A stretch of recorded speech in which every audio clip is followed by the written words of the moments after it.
Hello साथियों, नमस्कार। स्वागत है फिर से आपके अपने चैनल स्टडी विथ VSN में।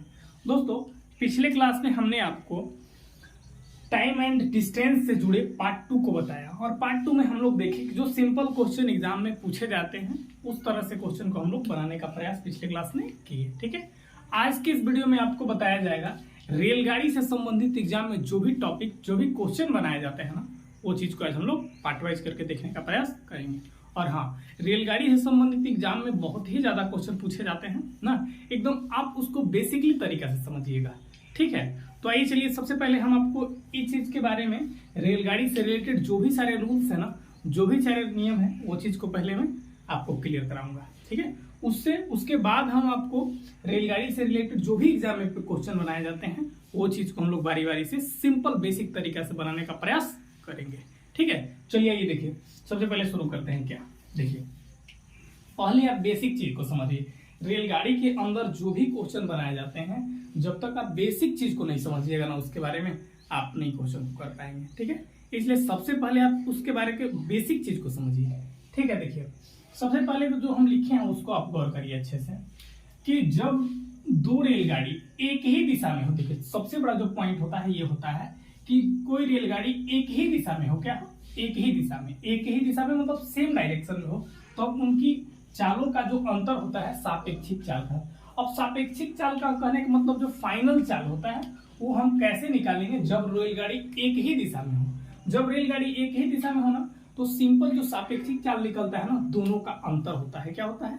अंतर होता है। अब बोलिएगा आप कैसे? इसको हम थोड़ा सा अगर ऐसे फिगर के माध्यम से समझाना चाहें तो आप ऐसे समझिए। मान लीजिए पहला रेलगाड़ी, ठीक है ना, ये रेलगाड़ी ऐसे जा रहा है। ठीक है, ये रेलगाड़ी। अब दूसरी जो रेलगाड़ी है सेम डायरेक्शन में जा रही है, इधर जा रही है। ठीक है ना। अब एक चीज यदि हम आपसे पूछ रहे हैं, अगर आपसे हम पूछ रहे हैं ऐसे कि आप मुझे बताइए ये मुझे कि इसका किसका स्पीड ज्यादा होगा, कौन आगे निकलेगा, तो आप कैसे करिएगा? यदि हम इसका दे दिए, मान लीजिए 80 किलोमीटर पर घंटा के स्पीड से जा रहा है, ठीक है, आप इस मान लीजिए 60 की स्पीड से जा रहा है, तब ये लोग आप कैसे बताइएगा? कहिएगा सर 20। कैसे 20 आप बता दिए? इसलिए कि दोनों सेम डायरेक्शन में चल रहा है, जो दोनों का फाइनल ये जो स्पीड होगा वो क्या होगा? 20 किलोमीटर पर घंटा। ठीक है, आप ये चीज को कहिए। ठीक है, इसलिए कभी भी ध्यान रखिएगा कि अगर दो रेलगाड़ी सेम डायरेक्शन में हो तो जो फाइनली जो चाल निकलता है वो क्या होता है? दोनों का अंतर होता है। क्या होता है? दोनों का अंतर होता है, सबसे बड़ा पॉइंट होता है। ठीक है, चलिए फर्स्ट चीज तो आप समझ गए। अब दूसरा चीज समझिएगा ये कि जब दो रेलगाड़ी विपरीत दिशा में हो, ठीक है, याद रखिएगा कौन दिशा में हो? विपरीत दिशा में हो। कौन हो? विपरीत दिशा में हो, अपोजिट डायरेक्शन में हो, तब आप उनका चाल कैसे निकालिएगा ना, तो दोनों का योग करिएगा, मतलब दोनों को जोड़ दीजिएगा। ठीक है, जैसे कि मान लीजिए एक रेलगाड़ी इधर से क्रॉस कर रहा है, एक रेलगाड़ी ये क्रॉस किया ऐसे, और दूसरी रेलगाड़ी, ठीक है, ऐसे, ये दोनों सेम डायरेक्शन में नहीं है। ठीक है, एक इधर आ रहा है और एक इधर, मतलब अपोजिट डायरेक्शन में है। यदि मान लीजिए कि अगर इसका स्पीड मान लीजिए सपोज 40 किलोमीटर पर घंटा है, कितना है? 40। अब इसका 60 है ना, तो अगर हम आपसे कहें तो देखिए दोनों सेम डायरेक्शन में नहीं, मतलब अपोजिट में, दोनों अगर पार करेगा तो एक दूसरे को बहुत कम समय में पार करेगा। क्यों भैया? कहे कि दोनों स्पीड में है, दोनों ट्रेन गति में है। अरे एक कम ही ज्यादा में है, लेकिन है ना, एक 40 और दूसरा 60 है। ठीक है, तो इस परिस्थिति में जब भी बात आए ना, तो आप कभी भी दोनों का चाल निकालिएगा तो दोनों को जोड़ करके याद रखिएगा। फिर से अपोजिट डायरेक्शन में आप क्या करिएगा? दोनों को चाल को जोड़ लीजिएगा, वो आपका फाइनल चाल आ जाएगा। ठीक है, और यही चाल अगर सेम रहे तो आप क्या करेंगे? दोनों को माइनस कर लेंगे ना। सेम डायरेक्शन में आप क्या करेंगे? दोनों चालों का अंतर निकालिएगा, और अपोजिट डायरेक्शन में क्या करिएगा? दोनों चालों को जोड़ लीजिएगा, आपका फाइनल चाल आ जाएगा।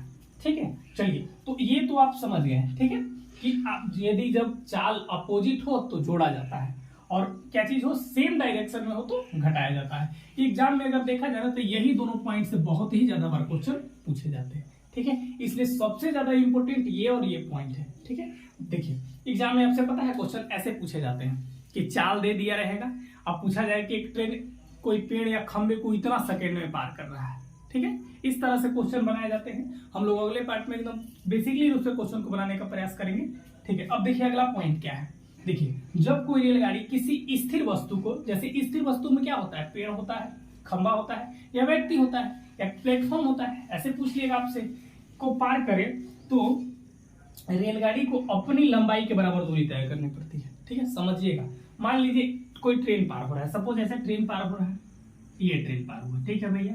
अगर मान लीजिए कोई यहाँ पे व्यक्ति खड़ा है, कोई व्यक्ति खड़ा है ना, तो व्यक्ति का तो डिस्टेंस नहीं कवर करेगा, ये जो इसको खुद यहाँ से यहाँ डिस्टेंस कवर किया ना, मतलब अपनी दूरी।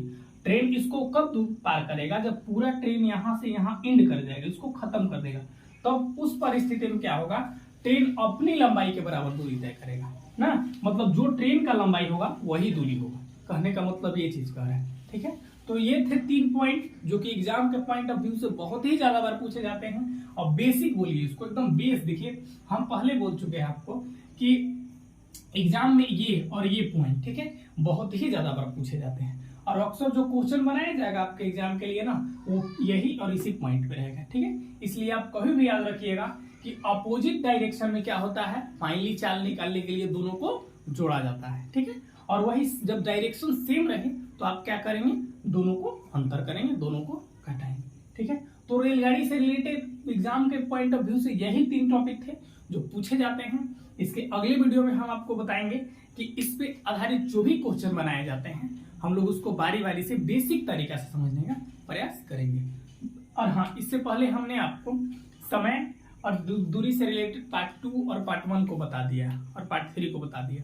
ठीक है, इससे पहले हम आज देखेंगे, इससे पहले आगे जो भी हम क्वेश्चन बताएंगे वो रेलगाड़ी से संबंधित होगा। ठीक है, बस आज के वीडियो में इतना है, मिलते हैं अगले वीडियो में। और यदि हाँ वीडियो थोड़ी सी भी हेल्पफुल लगे तो लाइक, सब्सक्राइब और शेयर करना ना भूलें।